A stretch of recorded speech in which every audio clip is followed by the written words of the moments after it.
여러분은 다음 문항을 보면 어떤 생각이 드시나요? 사실은 먹고 싶지만 건강에 해로우니까 참는다. 건강을 위해서 무리가 되더라도 운동한다. 효과가 느껴지지 않아도 건강을 위해 계속 약을 먹는다.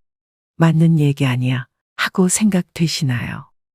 어찌 보면 건강에 안 좋은 건 피하고 건강에 이로운 것을 꾸준히 하는 게 당연하다는 생각이 드는데요. 그런데 나이가 들수록 이게 사실이 아닐 수도 있다는 겁니다. 우리의 일반 상식과는 정말 많은 부분이 다른 이 얘기를 오늘 해보겠습니다. 젊은 시절은 변함이 없는데 노후만 길어졌습니다. 물론 100세 시대라고 해서 누구나 100세까지 살지는 않습니다. 현재 우리나라의 노인 평균 수명은 80세 초반에서 중반을 웃돌고 있는데 문제는 80세가 넘어가면서부터 급격한 변화가 몰려온다는 것입니다. 80세부터는 잦은 컨디션 난조에 팔에 힘이 빠져 물건조차 들지 못하며 심지어 리모컨조차 어디에 두었는지 기억나지 않습니다.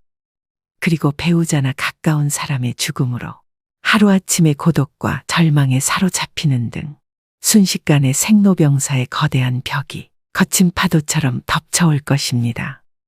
그래서 뒤늦게 후회를 해보지만 80세부터의 우리 몸은 관리를 해도 좀처럼 회복이 되지 않습니다. 그래서 60대, 늦어도 70대부터 관리를 못하면 노년의 생활은 말 그대로 지옥이 될 수도 있습니다. 그렇다면 우리는 다가오는 60세 이후의 삶을 위해 무엇을 해야 할까요? 오늘은 적당히 잊어버려도 좋은 나이입니다라는 책을 바탕으로 노년의 질을 결정짓는 핵심 요인들을 알려드리려고 합니다. 노년의 질을 결정짓는 핵심적인 요인 첫 번째. 다른 사람과의 비교는 불행으로 가는 고속도로다.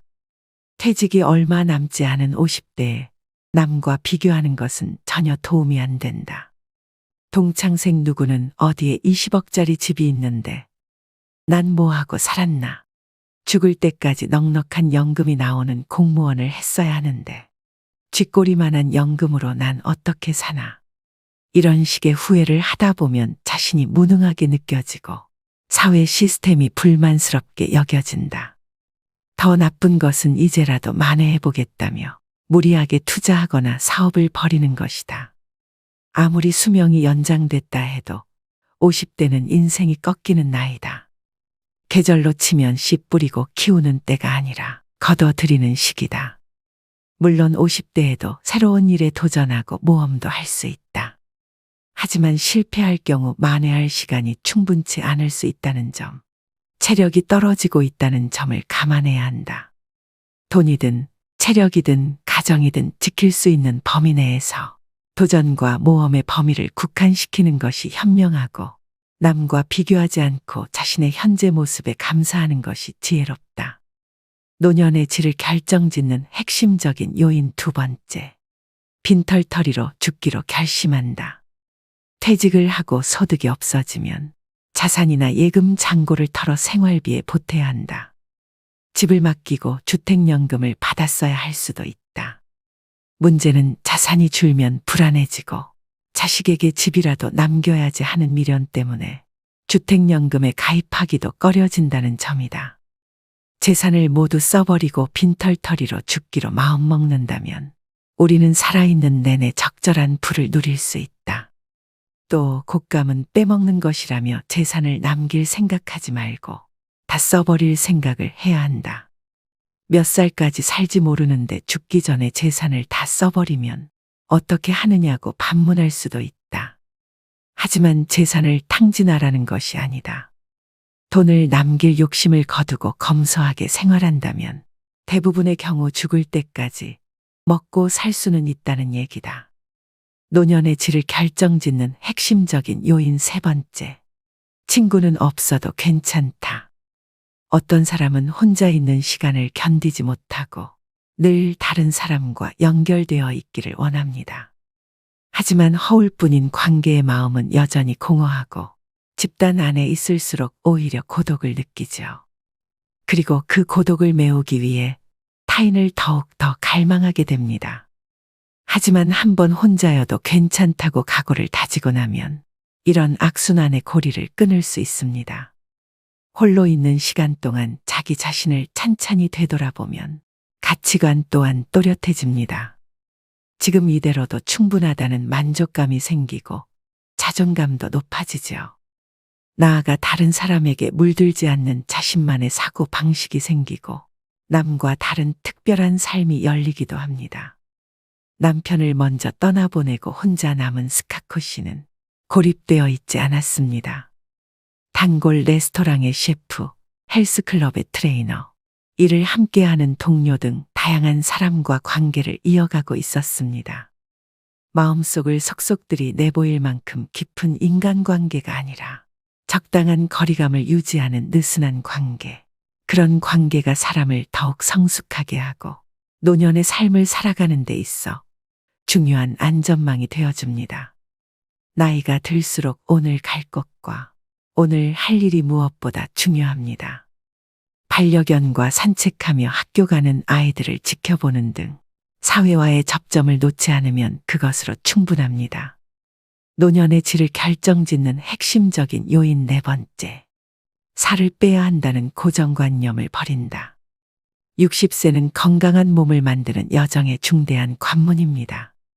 중년기에는 대사증후군을 예방하는 것이 건강관리의 중요 과제였죠. 대사증후군이 찾아오면 동맥경화, 뇌졸중, 심근경색, 당뇨병, 치매 등 온갖 무서운 질병들이 도미노처럼 우르르 몰려옵니다. 따라서 중년층은 대사증후군에 걸리지 않도록 몸에 지방이 너무 많이 쌓이지 않게 관리하는 것이 중요합니다. 그런데 60세가 넘어가면 노화로 근육량이 하루하루 줄어듭니다. 입이 짧아지는 경우도 있는데 그런 사람은 전체적으로 영양이 부족해지기도 하고 살이 빠져서 좋다고 태평하게 생각하다가는 70에서 80대의 근감소증에 걸리거나 전신의 기능이 저하되어 거동이 불편해지는 노쇠의 상태에 빠지기도 합니다. 이대로 가면 꼼짝없이 다른 사람의 돌봄이 필요한 상태로 이어지겠죠. 90대가 되어서도 직접 걸어서 가고 싶은 곳에 가고 맛있는 음식을 맛보려면 60세가 되었을 때 생각을 바꾸어야 합니다. 대사증후군에 대비해 살을 빼서 건강해져야겠다는 생각은 일단 잊어버리고 근육을 늘려 노쇠를 예방하겠다는 자세로 방향을 전환해야 하죠. 근육이 지나치게 감소한 상태인지 집에서 간단히 알아볼 수 있는 방법이 있습니다. 바로 핑거링 테스트입니다. 양손의 엄지손가락과 집게손가락으로 동그라미를 만들어서 종아리의 가장 두꺼운 부분을 감싸봅시다. 손가락이 닿지 않을 만큼 종아리가 굵으면 근육이 충분한 상태라고 짐작할 수 있습니다. 반대로 손가락이 서로 만나거나 겹쳐지면 근육이 부족할 가능성이 있으니 노쇠 상태가 되지 않도록 각별히 주의할 필요가 있습니다. 60세가 넘으면 근육이 탄탄한 다리가 무엇보다 중요합니다. 튼실한 무다리여도 좋습니다. 근육은 나이가 몇이든 누구나 마음만 먹으면 단련할 수 있습니다. 단백질을 충분히 섭취하고 걷기나 근력 운동에 힘쓰면 근육은 확실히 늘어납니다. 노년의 질을 결정짓는 핵심적인 요인 다섯 번째. 자녀를 버려야 모두가 산다. 자녀로 인해 노부모가 죽게 되는 세 가지 경우라는 섬뜩한 농담 같은 얘기가 있다. 재산이 있는 부모가 손 벌리는 자녀를 외면하면 맞아 죽는다. 찔끔찔끔 주다가는 시달려 죽는다. 그렇다고 다 내어주다가는 굶어 죽는다. 이런 불상사를 피하려면 일찌감치 자녀에게 물려줄 돈이 없다고 선언하고 돈에 대한 기대를 버리게 해야 한다.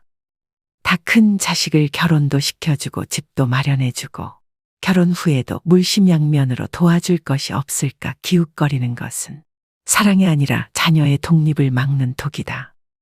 이렇게 자녀를 독립시키지 못하고 끼고 돌다 훗날 돈 떨어지고 건강 잃었을 때 자식이 부모를 부양하는 것을 부담스러워하면 배신감을 느낀다. 부모는 자녀가 사랑스러워 이것저것 다 해줬지만 결국 돈 잃어 건강 잃어 자식과 관계까지 나빠져 자식 일어가 된다. 이를 피하려면 자녀에게 대학 졸업할 때까지만 또는 결혼할 때까지만 부양해주겠다고 부양 시한을 정하라. 그리고 가능한 자산은 연금으로 바꾸는 것이 좋다. 달마다 생활에 필요한 돈이 나오면 마지막까지 버틸 수 있다. 자녀가 어렵더라도 큰 돈을 줘버리고 빈곤선에서 허덕이는 것보다 다달이 나오는 연금을 모아 생활비라도 보태주는 것이 더 낫다. 노년의 질을 결정짓는 핵심적인 요인 6번째. 운동보다 바른 자세가 먼저다. 하루하루 어떤 생활 습관을 가지고 살아가느냐에 따라 자기도 모르는 사이 등이 굽어 새우등이 되거나 무릎이 휘고 허리가 구부러지기도 합니다. 건강해지려고 열심히 걷기 운동을 하는 사람도 정작 자세가 좋지 않으면 무릎과 허리에 부담이 가거나 관절의 가동 범위가 오히려 좁아질 수도 있죠. 그러므로 본인의 평소 자세를 가끔씩 체크해줘야 합니다. 올바른 자세는 옆에서 보았을 때 허리뼈와 목뼈가 완만한 S자를 그립니다. 전신이 보이는 거울 앞에 서서 몸의 정면과 측면에서 본인의 자세를 가만히 살펴봅시다. 벽에 등을 대고 똑바로 서보는 것도 좋은 방법이고요. 벽에 발 뒤꿈치를 붙이고 섰을 때 등과 머리 뒷부분이 벽에 닿지 않는다면 자세가 앞으로 기울어졌다는 증거입니다. 자세가 비뚤어지는 원인 중 하나는 근력의 저하입니다. 늘 같은 쪽 어깨에 가방을 메거나 날마다 같은 방향으로 다리를 꼬고 앉는 등 어느 한쪽으로 치우친 습관 때문에 자세가 틀어지기도 하죠. 시간이 날 때마다 자신의 자세를 의식적으로 바로잡아서 잘못된 버릇을 말끔히 없애봅시다. 자세가 좋아지면 겉모습도 한결 젊고 생기 있어 보이기 때문입니다. 나이 들어서도 근사한 맵시를 유지하는 사람들의 공통점은 적당한 체중을 유지한 몸매와 꼿꼿한 자세입니다. 자세를 곧게 하면 마음가짐도 적극적이고 긍정적인 방향으로 바뀔 수 있습니다. 가슴을 당당하게 펴고 배에 힘을 주고 긴장감을 놓지 않으면 자신감과 의욕이 생깁니다. 잠깐 운동하고 하루 종일 구부정하게 지내기보다 매 순간 바른 자세를 유지하며 활기차게 보내기를 추천합니다. 노년의 질을 결정짓는 핵심적인 요인 7번째. 인생의 8할은 잊어버려도 상관없는 것들이다. 모든 성과의 80%는 일에 들인 시간의 20%에 의해 만들어진다. 이것은 이탈리아의 경제학자 빌프레도 파레토가 주장한 분포에 관한 통계적 법칙입니다.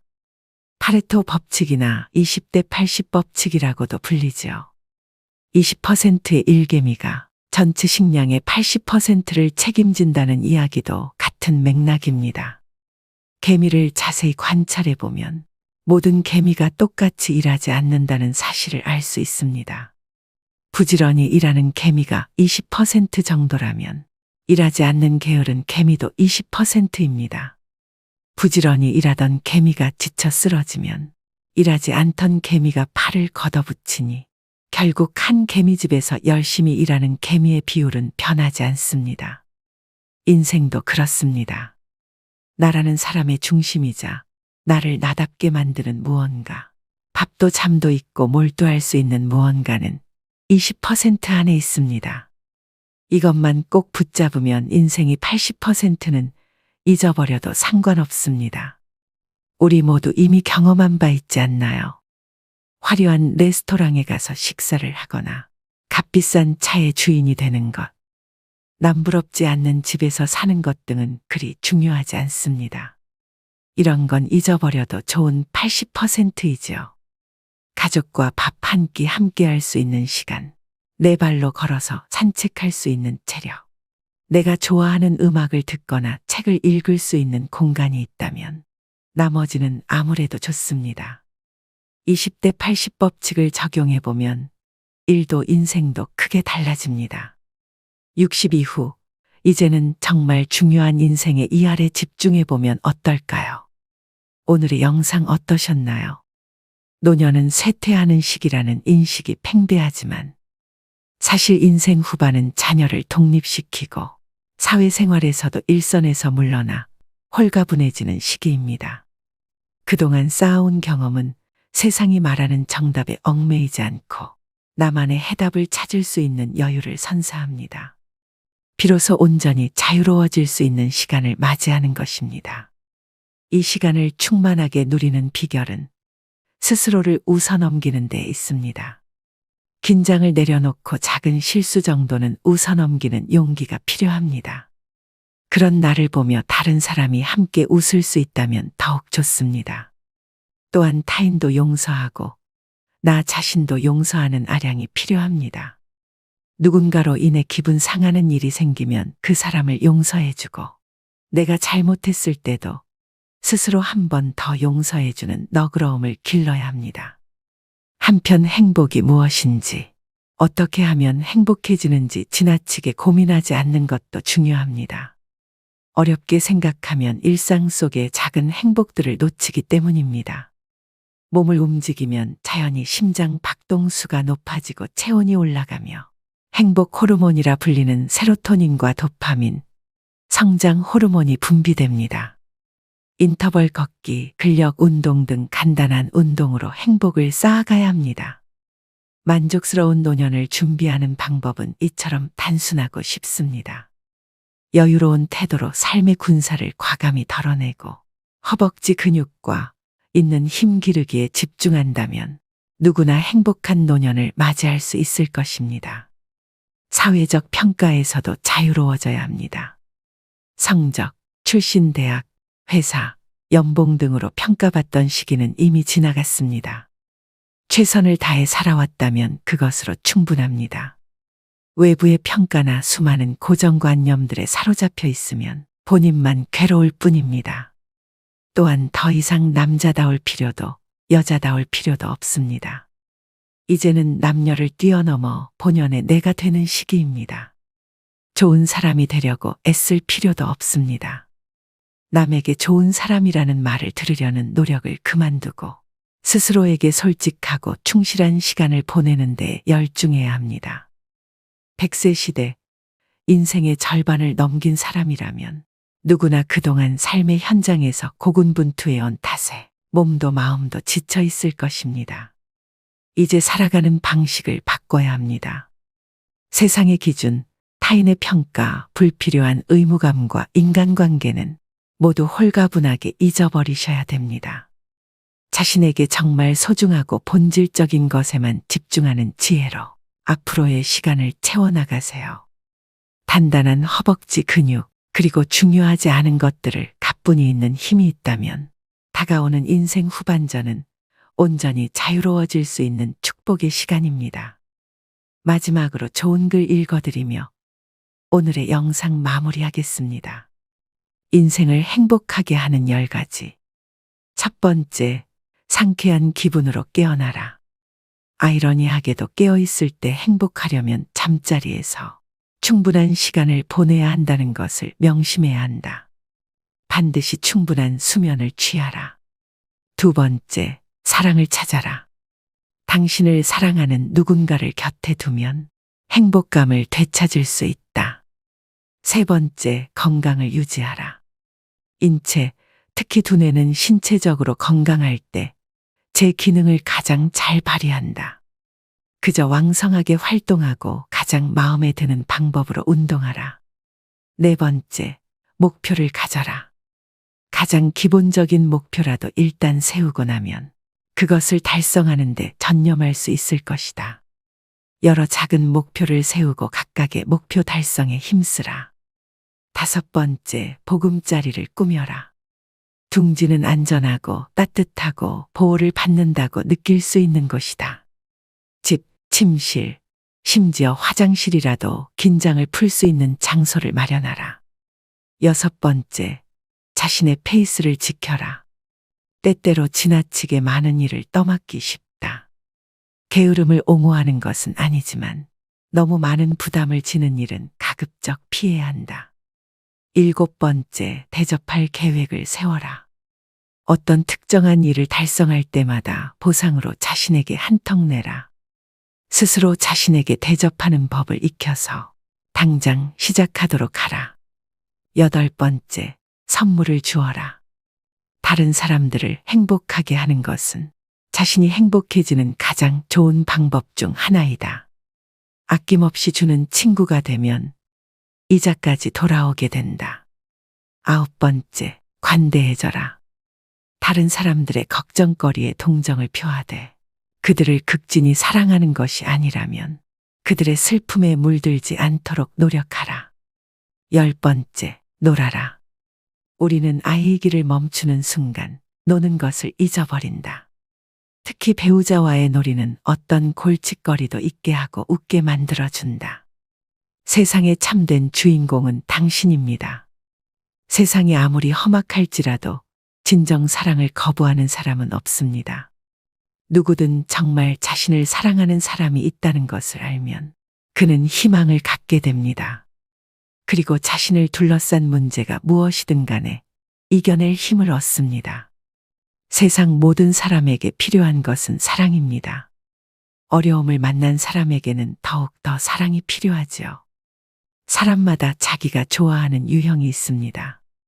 키가 큰 사람, 말을 재미있게 하는 사람, 잘생긴 사람, 귀여운 사람, 터프한 사람, 돈 잘 쓰는 사람, 날씬한 사람, 통통한 사람 등 다양합니다. 그런데 이 다양한 사람들의 다양한 취향에도 불구하고 모든 사람들이 공통적으로 희망하는 유형이 있습니다. 마음이 넓은 사람과 사랑할 줄 아는 사람입니다. 대부분의 사람들은 좁고 작은 마음을 가지고 있습니다. 다른 사람을 사랑하지 못하면서 자신은 사랑받고 싶어 합니다. 때문에 그런 자신을 이해할 사람을 필요로 합니다. 그리고 자신의 마음을 넓히기보다 다른 사람의 마음이 넓기를 기대합니다. 그러나 우리가 사는 이 땅에는 넓은 마음을 가진 사람이 적습니다. 처음 만났을 땐 마음이 넓은 것 같지만 조금 지나면 그도 역시 우리만큼 밖에 안 되는 속 좁은 사람이라는 것을 알게 됩니다. 그러면 우리는 또 다시 마음 넓은 사람을 찾아갑니다. 세상에서 자신보다 넓은 마음을 가진 사람을 만난다는 것은 쉽지 않은 일입니다. 하늘에서 떨어지는 번개를 맞는 것보다 넓은 사람을 만나는 것이 더 어렵습니다. 사랑할 줄 아는 사람, 그는 바보를 천재로 만들 수 있는 사람이고 고장난 세상을 고치는 기술자입니다. 우리가 남들보다 조금 더 사랑할 줄 안다면 우리는 모든 곳에서 환영받는 주인공이 될 수 있습니다. 사랑받는 사람이 아니라 사랑을 주는 사람이 세상의 참된 주인공입니다. 오늘도 노후의 지혜와 함께 해주셔서 감사드립니다. 황금빛으로 무르익어가는 여러분의 지혜로운 인생을 언제나 응원합니다.